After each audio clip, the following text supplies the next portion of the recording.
দেখুন, যেটা সময়ের দাবি ছিল আমি সেটাই করেছি।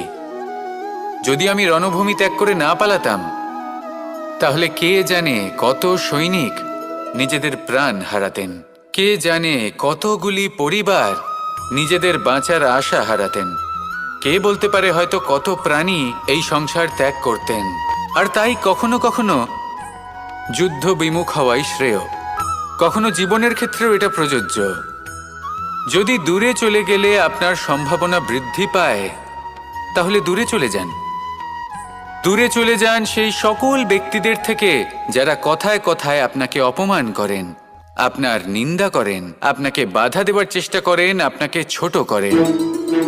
কারণ তাদের সাথে থেকে, সেই সকল ব্যক্তিদের সাথে থাকলে যারা আপনার মূল্য বোঝেন না, আপনি নিজের আত্মসম্মান, নিজের আত্মবিশ্বাস, নিজের ব্যক্তিত্বকে নত করে ফেলবেন।